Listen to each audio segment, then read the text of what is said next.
Hi. Thank you again to Josh Rios for that lovely essay conversation and then the documentation of your time at the garden that you brought. Thank you for that. And so we have today one final piece of programming from the Replaced Residency artists. And this is a film by Felicia Holman called Welcome to Bucktown, A Year with Felicia Holman, 2020 to 2021. It's a creative video document of Felicia Holman's first year of her hyperlocal 2020 to 2022 Threewalls and RaDLOW Artist Fellowship Project, Welcome to Bucktown. As Holman strictly adhered to quarantine's distance protocols, the video centers on her solo hula hoop practice as the narrative core, the hoop serving as the centering tool for both wellness and creativity during the disorienting early pandemic era. Felicia is a native Chicagoan, independent cultural producer and facilitator, and a co-founder of Afro-diasporic feminist creative collective Honeypot Performance. She is a 2022 Threewalls RaDLOW Fellow and a member of our Co-Prosperity Programming Committee. And we will see your film now. Thank you so much.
So thanks again, public media and Replace and Buddy and everybody at CoPro and y'all for being here. I was just saying, like, it's wild. I feel like a total tourist. Like, I haven't been in this building in so long, and so, to be here today and to have this project, it's just, yeah, surreal right now. But my Threewalls Fellowship is a 2-year program, and so it's hyperlocal, based in my neighborhood, Bucktown, for my respective project. And essentially, what my overall project is a sort of segregation intervention through a decolonial curatorial cultural production approach. So basically building, or in my case, in this neighborhood, rebuilding a FUBU BIPOC-centered platform for arts programming and art services for BIPOC creatives, and to really compel BIPOC creatives to bring their practices back to Bucktown because of the beast of gentrification.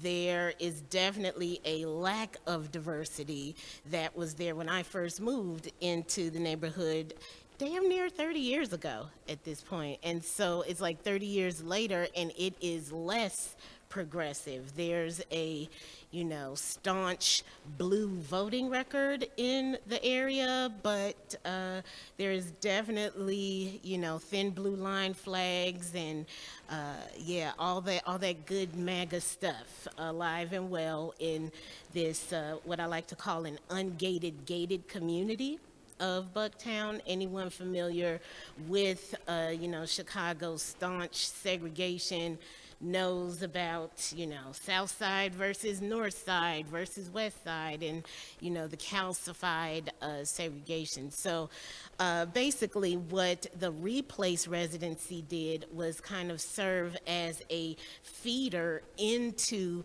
the research aspect, which was basically the entire focus of my first year. So, and again, as stated in the intro, that I'm really like just now coming out of my quarantine bubble. Like, they'll tell you I have not been attending live events. And so, fully vaxxed, and, now I'm starting to come out. It's fall art season. I gotta come out. But, you know what I'm saying? Like, this is, I remember back in the day, man, Chicago Artist Month was synonymous with October. Like, that was October for me, was Chicago Artist Month. So it's just beautiful to be here with y'all and to be talking about the project. Again, as I was starting to say, the Replace Residency served as a feeder in that through being in the cohort, I was connected with the historian Dan Pogorzelski, who has a lot of knowledge and acumen and history about the Bucktown neighborhood. And also, as you'll see if you stick around for the conversation that I had with Dan on Zoom, there is definitely indigenous roots in that neighborhood. And, learning about that, for the brief time that we were able to work together, we worked together really like the last quarter of my residency, but it was very valuable. We had awesome conversations. As you'll see, we got no problem talking. So, but it's under 50 minutes though. I didn't even use up my full Zoom hour. So, but yeah, I just really appreciate the support of the Replace Residency. This was an awesome cohort to be in, by the way. My fellow artists just out here doing these spectacular projects, and it's been an awesome year of artistic development and support despite the panini. So thanks, and enjoy the rest of the weekend.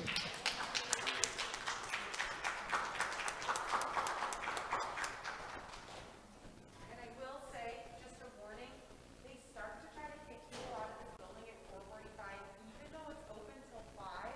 So we'll stay as long as we can. But anyone, I know we have so much stuff to break down, so we're obviously fine to stay, but just warning you, we can leave at 5.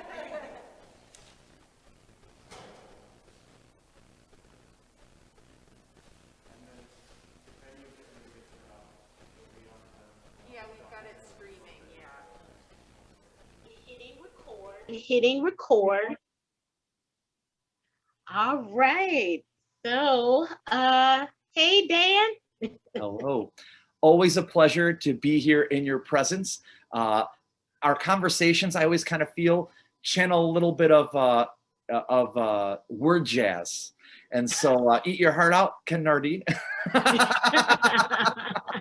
It's so awesome to have a conversation, well, so to speak, face to face. Because our phone convos are just so tangential and awesome. It's just good to have this face to face right now. But great, and thanks so much for being available, not just today but throughout the residency. I guess really that is where I want to start with our mutual interview, talking about our respective replace residency experience. I remember when the replace team first came to the cohort with the idea about partnering us with local historians and researchers. And the original researcher and historian who I thought I was gonna, get a connection with actually went dead in the water. So yeah, I was glad that your name came up. And I mean, I had heard of you before the cohort, but getting a little bit of your background with Forgotten Chicago and your field of research and inquiry, I was like, okay, yeah, let's talk to this guy. And fortunately, we just had a pretty immediate rapport. So can you talk a little bit about how you I guess your reaction when you got the info about my hyperlocal project, because of all the residents in the cohort. I guess what was compelling, or what was your reaction? So I was super excited. And so part of our mission, our little collective at Forgotten Chicago, I like to summarize it as we are the champions of the overlooked. And when you get hyper local, when you take a deep dive, like with what you're doing, that gives such a great opportunity. You look at me, pudgy Polish guy, like to keep these glasses sharp, so to speak. All of this comes out of that human need, that human reaction, maybe actually is a better way to put it, where we come across something and we're like, huh, that's weird, that's interesting. But not the things that are most interesting, right? As a person that's coined a term called Chicago nationalism, I'm all about the loop and its luster, but it's well researched. When you're talking about the neighborhoods, ethnic perspectives, industry, manufacturing, things that are not as compelling for so many people, that is where I'm very, very, very interested. And so this was for me a golden opportunity. So I have a thick, wide resume when it comes to local history, having co-authored 4 books, being involved in documentaries, but I'm also a big fan of the arts. I'd say I more dabble in it. Yeah, sure, I play guitar, I doodle, but I'm not someone who's education, who has poured their heart and soul into it. So for me, it's like, oh, in so many levels where I have the opportunity to connect with someone who can inform me, who can show me all these things that I'm interested in the arts.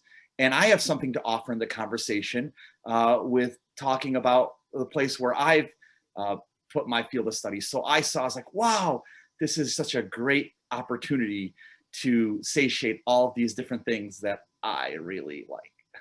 Oh man, I really appreciate that.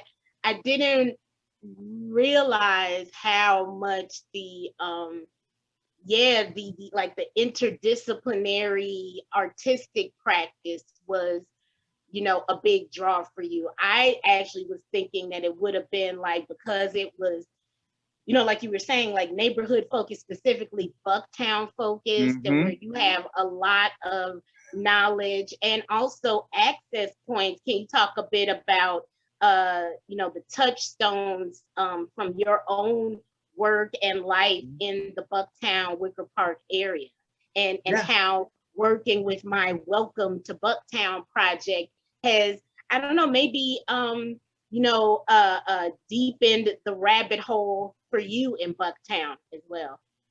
I guess I'll begin it with 3 numerals, 100, because it's 100% that I agree with you.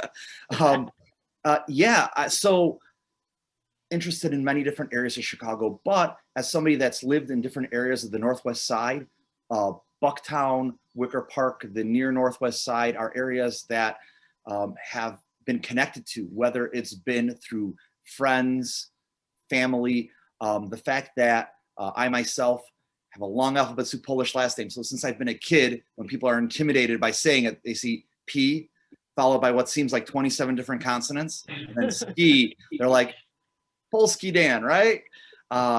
And these neighborhoods have this, you know, deep history connected with the Polish community. One thing I do know is that Chicago, I don't know if it's still the case anymore, but Chicago used to have the title of the largest Polish population outside of Warsaw, Poland. I don't know if that's still true. I'm sure that it was, you know, as in the over the span of the 20th and 21st century, Warsaw's become a bigger city. I'm sure that that was true, and that's probably why it's repeated so often. But to kind of highlight your point, you know, Wicker Park, Bucktown, the East Village, these used to be the heart of an area that was called the Polish downtown. And it's interesting because we see in Chicago and in other municipalities all over the United States, we're a very diverse country. And so you'll see everything from, you know, Tehrangeles, right? The Iranian area or areas or community of Los Angeles, you know, and when you're talking about the Polish community, Poletown, Little Warsaw, Little Krakow, Little Posen, RaDLOW, Illinois. But in Chicago, you had those communities, Bucktown and Wicker Park, were person called the Polish downtown.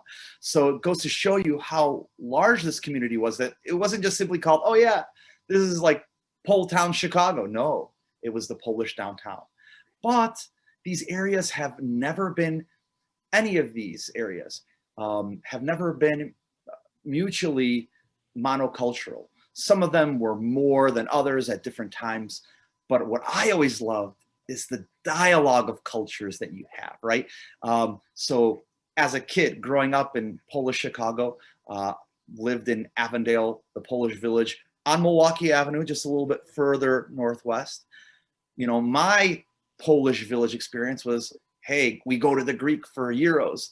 My dad, as kids, me and my siblings fed us all Korean, from Jongbu Market, Korean soups. It was natural, normal, right? And also, you know, they gave out free calendars, and so that's what we covered our school books with, right? Not what one would have in let's say in the old world, right? Like with where my parents grew up in Europe. But that was my Polish experience, and that's what's awesome. You know, I actually was just talking to a girl who came here at 20 years old. Now it's been 8 years. She just started her own company, spent 5 years in Chicago, and she came here because she read Barack Obama's book, Dreams of My Father. She said she loved that book. And what really piqued her curiosity was a mention that he made of Chicago, where everyone is a little Polish who lives in Chicago. And she was like, she loved the book. She's like, that's really interesting. And so because of that, she came to Chicago. She spent 5 years here. Now she's in Dubai, which is where she's you know, launching a company. I believe it's called Laramel. But that is the wonderful dialogue of cultures that we have here, the most American of American cities. And what we mean by that, when we call it the most American of American cities, is this wonderful, extensive opportunity to cohort with folks from all over the globe and have that as part of who you are. Yeah. You know, it's so interesting that because I too, I mean, being a native Chicagoan, you know, we're native Chicagoans, and you know, there is a difference in the experience of, you know, being a native Chicagoan versus, you know, a longtime resident versus a recent transplant. And so, you know, being connected with a local historian who isn't just a very, you know, zealous and enthusiastic transplant, although we love them, welcome, love you, Yeah. but to be connected with a native Chicagoan who has this, you know, depth of field and the nuance. That's the thing, Aw. the nuances. And so, like, as you were talking about, like, it's such a diverse city, however, it's inescapable. We are also one of the most, if not the most, segregated northern city in the United Yes. States. And, you know, the poster child Mm. for practices like redlining and restrictive Mhm. covenants and all forms of, you know, mandated legal segregation practices. And so, you know, as we've been having our conversation, kind of digging into really what has been influential design of Mhm. Bucktown, you know, spatially, topographically, but also politically and Mhm. culturally. One of the most, one of the most impactful nuggets that you offered me during this time we worked together is how much of an influence the 43rd Ward has had on the, you know, political machinations and priority of Bucktown. Can you tell the Yeah. people a bit about that history? Sure, yeah. So in Chicago, well, actually, Tip O'Neill said it, right? All politics is local. And in Chicago, one of those rare places where um, local politics achieves the level of national politics, right? It's a synonym, both good and bad, right? When people use the term Chicago politics. And we're the city where a mayor, right, who was the running mayor, Mayor Blandick, was, you know, the heir to Richard J. Daley. This guy lost his mayoralty because of the fact that he did not deliver city services. And even the Right. people.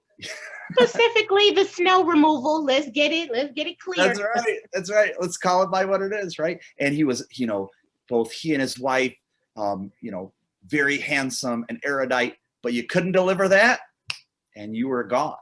And Yeah. even the most establishment people that you would think of coming out of central casting, right, for the stereotype of what a Chicago alderman would look like, right? That was part of the what they would call back in the day the regular Democrats, right? Even they were very, very attuned to city services and all of these things. And so one of the interesting things that I really enjoyed highlighting is that oftentimes people will just say, oh, well, change has been a constant. And sure, change is a constant, but there are still unique seismic changes. And in exploring the term hypergentrification, where, for example, in terms of class, Bucktown today, it's an adjective that's charged with a very positive meaning. Oh, of course you'd love to live in Bucktown, right? You know, we talked about how people in other neighborhoods try to make it North Bucktown, West Bucktown, because of the fact that now this is something that you definitely want to highlight that this is connected to. This came out of something that was pejorative, talking about the working class, originally the neighborhood with a strong Polish and Central and Eastern European working class neighborhood. It changed ethnically, right, where you had people of color, whether they were Latinos, even indigenous Americans, people who are African Americans who came and lived in this neighborhood, right? But it still continued in terms of class. And it's only when you had first gentrification and then hypergentrification that began to change. And that is also connected with the political structures that you had in the ward, right? So the 43rd ward that you had mentioned, that used to be Chicago's independent ward. You've seen how that ward and its politics have shifted from being at the cusp of the progressive anti-machine independence fight, right? The Independent Precinct Organization. There's an organization called the IVIIPO, which is the heir to Dick Simpson's IPO from the 43rd Ward. And now what we've seen is that the 43rd Ward has become an area which is much more conservative as the wealthier have moved in there. And we start to see here in Bucktown, right? This is one of the first conversations that we've had, how that really, and I don't say this in a bad way, a rowdy, right? Where we have folks who are independent minded and they make no bones and are unapologetic about it, right? Tapping into that Nelson Algren-esque spirit that is in the near Northwest side. And that's been supplanted as we've seen a change in class that's been happening in Bucktown. And so it's important to highlight that. And that's why I like the term hypergentrification, because it talks about how it's all gentrification is not equal. And we see it reaching certain levels, which have had an effect in terms of the quality of life and conflicts between people that have called this neighborhood home and not being able to live in the neighborhood in which they've placed their roots down for so many years. Yeah, my personal experience, as we've discussed and you learned about working with me, I have been living in the Bucktown neighborhood nearly 30 years, and I have definitely been here in the pre-gentrification era, or I should say the pre-hyper gentrification area. I started visiting the area in the late 80s, early 90s, pretty much when I was in high school. And, culturally, it was way more diverse, not just in terms of the residents, but also in the cultural programming and amenities and, the types of artistic practices that were supported in this Wicker Park, Bucktown area.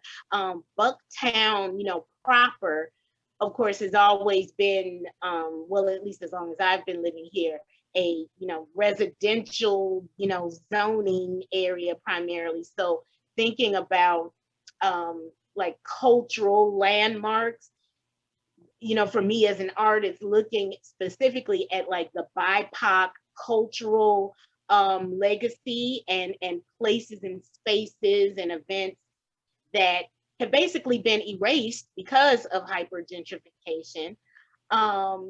Trying to chart that as we have, collaborated. Really, you have set the framework for the Google map, the cultural map that I'm building out to accompany my Welcome to Bucktown project. And so thinking about how the legacy of hyper gentrification has, almost erased, people like myself who, are living archives of that time, who were here and participated and remember that it was such a bustling, vital time where so many Black, Brown, Asian, Eastern European, just so many people were, coming together and collaborating in spaces and events around the area, specifically for, creative expression and endeavors, and how it seemed to, as the times changed politically and, that neoliberal, really conservative patina just kind of started overtaking everything in the name of gentrification and development, right? And so, what I'm thinking about is the connection of hyper gentrification, but then also going back even further, that the gentrification has roots in the, erasure of the indigenous people who, in specifically in this Bucktown area, which used to be it had an interchange, like a seasonal interchange. Can you talk a bit about that? Sure. So all of Chicago, you had where there's been a Native American presence here, as long as there have been Native Americans, or as some folks call it, the First Peoples, right. First Nations. This goes back to time immemorial, and this was indigenous land. And because of the fact that you had here the land's often swampy because of the fact that up until 10 to 12,000 years ago, at that time, what we now think of as Lake Michigan went all the way west to what is now Narragansett or Ridgeland. And so it was only more recently that this land, where the coast receded and it became closer to where it now is. And so maybe a good way, this is a good segue, is that because of the fact that it was at the nexus, and you had people that were living all over, some people lived in villages, some people had where there was more more nomadic lifestyle. And so people would go across the region, come back with the seasons and the flows, the same way that the trees, they lose their falls over the winter, only to come back as spring brings them back to life. And so you had that. But the Chicago River, right, which also it's how Chicago became, because of the fact that even Joliet and Marquette had written about how if somebody created a canal here, they could rule the North American continent. But this river, the Chicago River, which have you ever seen what's called the municipal device? I know, a very archaic term. It's the letter Y. For example, when you look at the Chicago Theater, you'll see a Y. That symbol, that's the symbol that shows the river on the north side and the river of the south side, right? The south branch and the north branch. And then they come together. Our aspiration, right? Which at the same time shows how there's division, but we aspire, we fail, but we aspire, right? Like that ideal is to connect. But the river that symbolizes has gone from being a risk. It was at one point an open air sewer. Areas which used to be part of manufacturing, part of industry, why people settled here, but also why it was not desirable by the white Anglo-Saxon Protestant elite that ruled our city for so long, has gone from being a risk of, even after we reversed the flow of the Chicago River, right, it was still an open air sewer, to an amenity, right? Now we have where there's the river run and their aspiration that the river walk that would be here being built incrementally will be something that attracts people, just like the Bloomingdale Trail, which goes through Bucktown is. And how do we navigate to allow, and it shouldn't be, right? This should be a given. It shouldn't be allow. How do we make it so that the people that live here can continue to live here? That is our challenge, because we do not have the best of records when it comes to that. I wish it were different, but I think that we have to be frank in saying that it's great to be welcoming, right? Like the term Chicago nationalism, I call it the most inclusive nationalism there is, because to just be a Chicagoan, all it means is that you want to be here more than anywhere else, right? Doesn't matter if you're from Uruguay. By the way, it's one of those things that's brought together by a traumatic experience, and this traumatic experience is called winter. When you're shoveling 5 times in January, you and your neighbor, it doesn't matter where they're from in the world, you're looking at each other like, I feel your pain. I feel your pain, my friend, right? It's that. You're also looking to find out what are they using for dips. Yeah, right. It's like, ooh, I wasn't expecting that before, right? Give yourselves a little chuckle, right, with your neighbor from across the street. But for all of that beauty, right, and things that we have where we can really be proud of, there is this element which goes back, as you alluded to our expulsion of the indigenous populations, right? Going back to the 1830s. After Black Hawk's loss, right? Native peoples were expelled to the other side of the Mississippi. And the only reminder we have is the name of the Chicago Blackhawks. Not the only, but the most prominent, one would argue, right? And there has to be a reckoning with that, just as there is a reckoning with everything else that's happening right now. And that's important. It's one of the privileges that I have in being able to engage in this conversation with you. And so thank you very much for that. Oh man, thank you so much, Dan. Once again, it has been a real pleasure, particularly, as we continue to navigate the ever changing, ever dynamic pandemic. I guess that's gonna really be my last question is, well, kind of my last question. Uh, how has the pandemic influenced how you approach, history and research? But then also, uh, how has the pandemic approached how you, well, not even just the pandemic, but I guess this experience within the pandemic of working with an artist in this, dynamic, interdisciplinary way. How has this, experience, um, I guess, what was the best part of it or the most memorable part that you'll be taking away from, doing this type of work in this pandemic?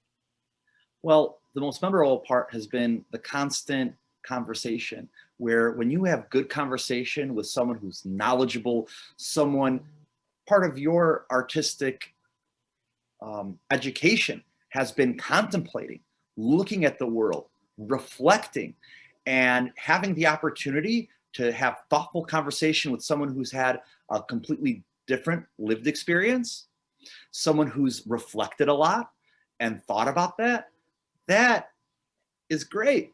I mean, that's what makes dialogue rewarding. Someone who understands things. It reminds me Daniel Johnston, right? The musician.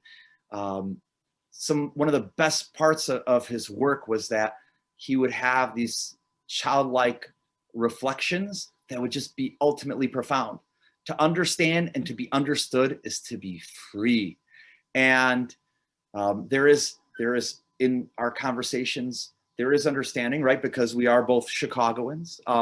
But at the same time, there are so many Chicagos. There's as many Chicagos as there are Chicagoans.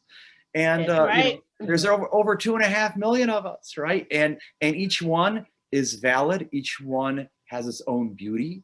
Each one has the things that it would prefer not to show the world, right? The things that, as we all are, the things that make us feel uncomfortable. But that's okay. There is that captivating allure in all of it, in the mess, in the thick of it. And so that's been rewarding, is looking forward to these conversations. And for example, if I have a reflection, then hearing something that I might have not ever connected, right? I mean, that's part of the beauty of any art, is a painting is not just about showing things realistically. It's about highlighting connections that are not evident or that only exist in the eye of the beholder. And that is what's rewarding. And in conversation, there's a repartee that's in that, right? It's not the same as like when you meet someone in person, right? That there's a three-dimensionality to it. But that doesn't mean that a two-dimensional painting or a bas relief, right, which kind of blurs the lines between those two, doesn't have its own allure. And so I guess that has been the thing that I've looked forward to, has been that conversation, hearing, everyone loves to hear their own voice speak, but I love hearing back your reflection where it's like, Dan, that's interesting. Have you ever thought about this? And then I'll be like, I haven't. That's brilliant. and thinking about it, right? Sometimes coming back to it a few weeks later. And even when you have the opportunity to engage in conversation, sometimes you're able to distill things. Like you have a thought, you don't know how to say it, and whether you'll say it, whether you'll distill it, or because I have to think about it, I'll distill it. That's a wonderful reward. For sure, the conversations, the connection and the exchange, it literally starts with a conversation. And something that has been frustrating as a creative of color, as a Black woman artist, a working class Black woman artist, originally from the South Side of Chicago, and has been essentially living under the radar socially in Bucktown for nearly 30 years. And in this moment of so much, distrust and division and non-communication, non-connection, this has definitely been a real gem of an experience. It's been it's been organic, the organic and there's been vulnerability. There's been, a lot of, we're both, we're both talkers. So, but again, being able to build upon, and then what I really enjoyed too about our conversations is that they would build upon each other. It wasn't like starting anew every week. And, there's never really been small talk between us. Like, we've always just kind of got right to like some laser beam, like, whoa, have you gone down this rabbit hole? And have you tried this tangent? And so that has been really fantastic. And particularly, as you said, someone who is, we have the shared experience of being native Chicagoans, but, culturally in many ways, totally different, totally different experiences, but still, in this context of this project and of this work and finding those intersections, it's really, really special. And I'm grateful, so grateful to you, Dan. I think those are all of my questions. And we are now, we got about 13 minutes left. Did you have particular questions, burning questions for me? I guess I'll start with this question. This is the kind of art that you've undertaken, which is not just, and maybe I'm wrong, right? Maybe this is where you're like, no, Dan, this is not how I feel, but this is just my insight, which doesn't demand, but oftentimes begs a response, right? Where when you highlight, hey, this is where things are not as they ought to be, right? Oftentimes a human response is, oh, let me fix it, right? And so that's one of the things that I see in your project, where this is what you're doing and trying to highlight that. Highlight how, for example, one of the things that I'm hoping that maybe folks will remedy, people that are connected to Bucktown. I don't know if you noticed, they have signs that were put out like "Welcome to Bucktown," but they're only in English. Oh yeah, definitely. Why not? They're all in English. Yeah, it's simply English, right? You have a community which has a longstanding. Of course, I'm going to talk about the Polish community, right? But you have where Latinos have been living in this neighborhood for decades, right? Spanish. You also have, often overlooked, a Filipino community.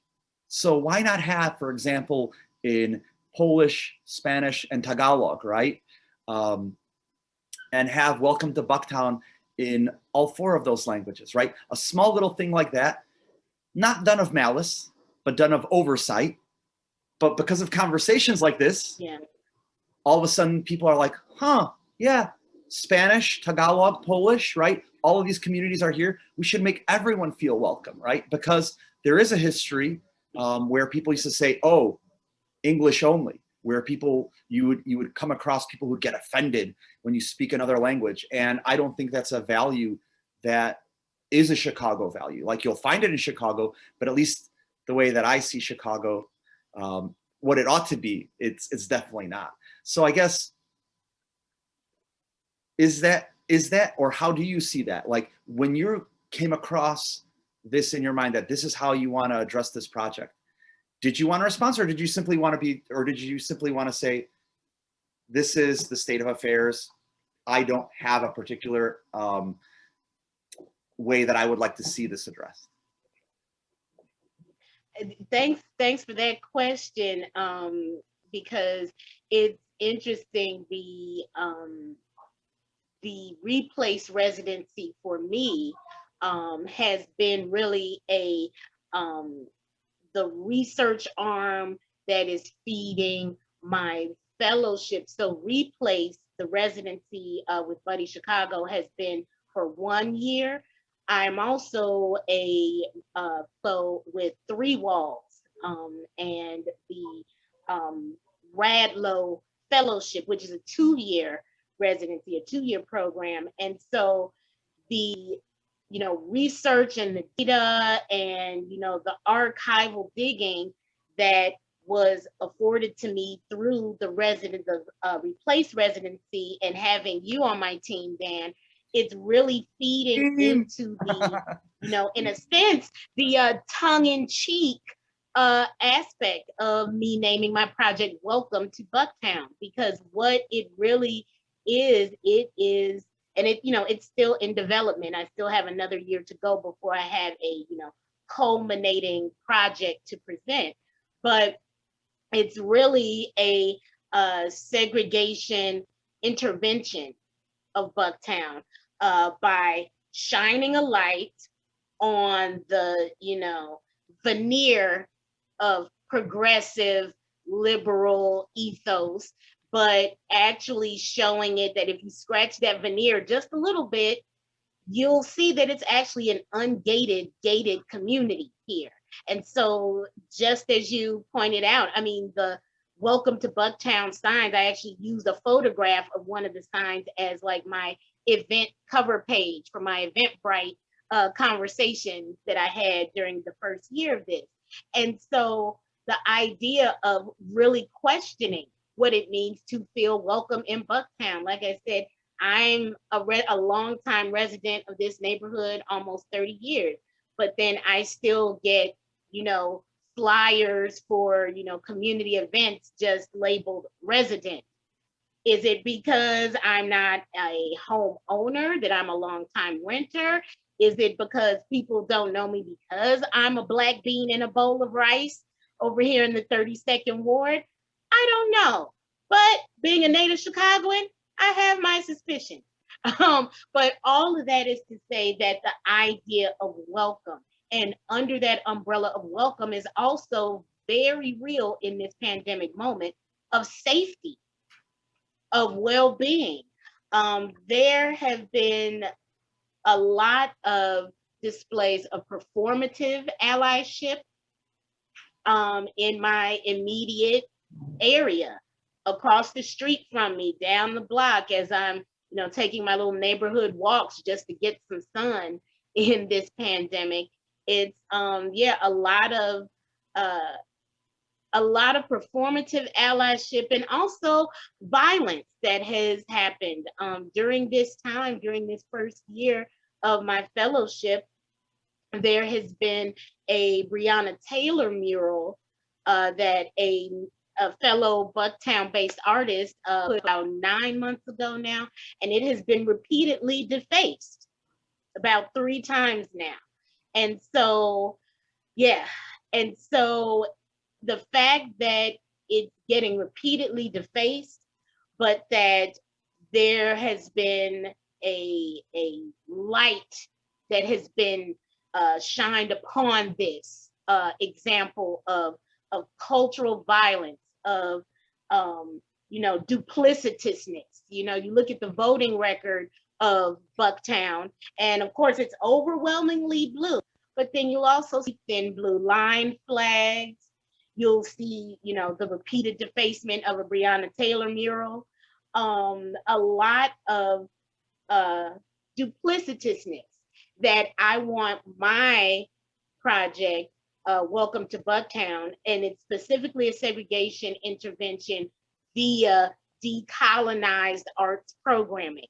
And by arts programming, I don't just mean presentation or production, just having like a show and tell showcase or something, but actually providing arts service to BIPOC artists, to Indigenous, Black, Brown, queer artists that, have not felt welcome to practice, and me being one of them. I am an artist who, before this fellowship and this residency and this pandemic, I was not practicing in my neighborhood for both, cultural and pragmatic reasons.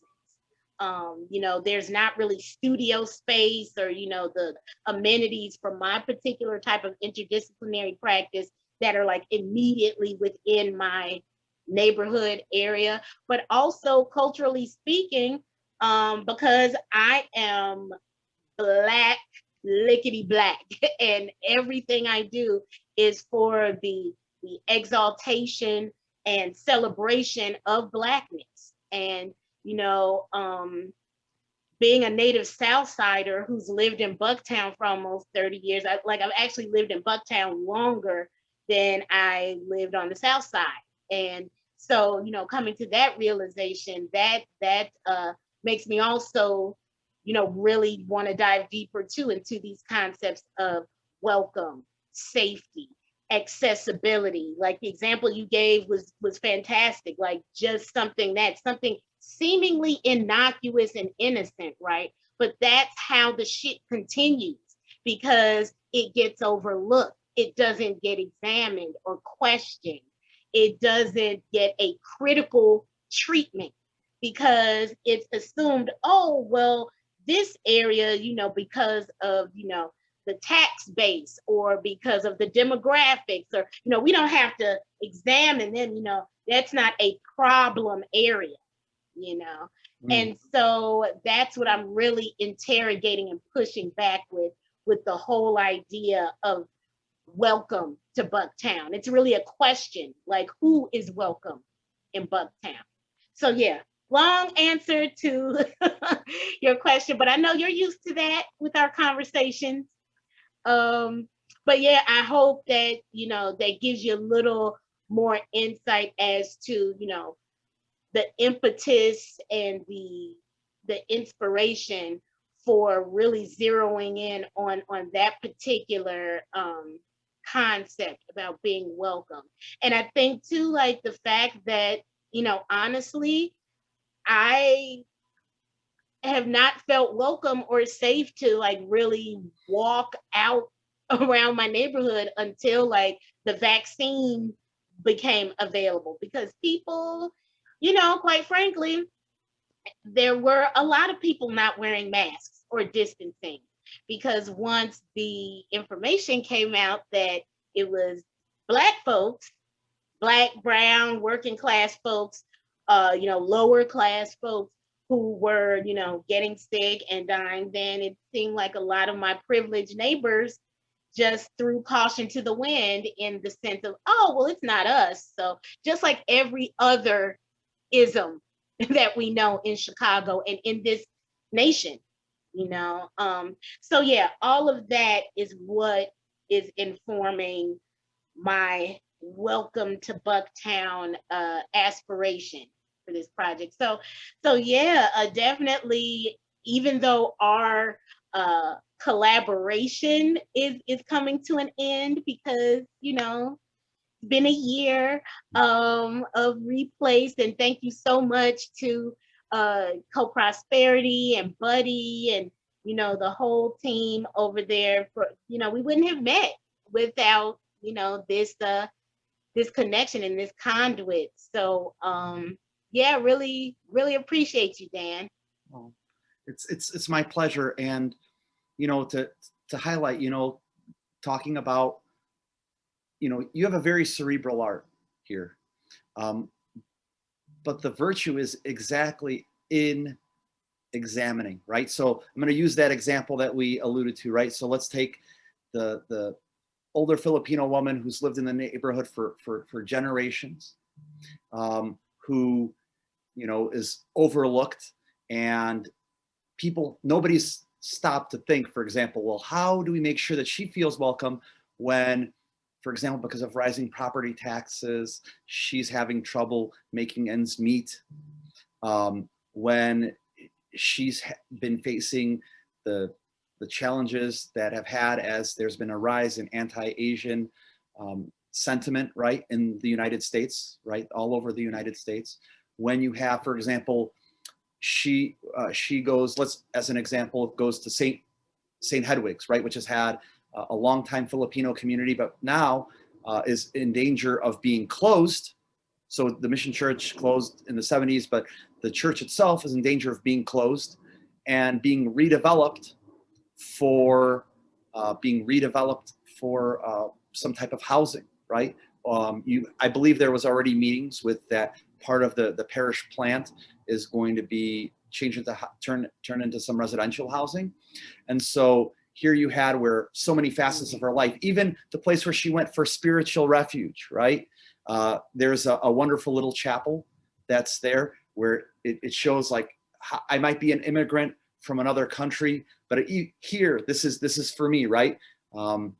Don't see any signs that say welcome in Tagalog, but even that's being taken away from her. And so thanks to your art, she has an ally in you, right? Even as indirect as it might be, but asking people like, let's go outside of our narrow lived experience and look at all of our neighbors, going back to the neighbors who share this space with us but are long gone, to the neighbors that are here now and may be overlooked because of the fact that our society does not value whether it's artists or people that are of lower income, right? They're not as valued.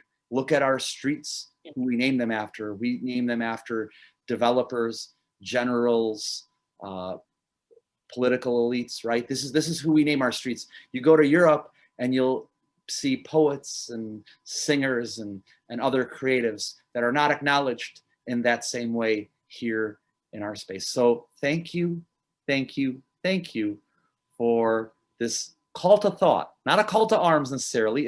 It's a mental arms, right? And so thank you for asking questions. And it's a difficult business. We all remember Socrates, right? Was forced to be poisoned because he brought up uncomfortable truths that we all prefer to hide under the rug, but progress is impossible without it. That's right. Thank you, Dan. And on that note, that's a wrap. I'm going to hit stop recording and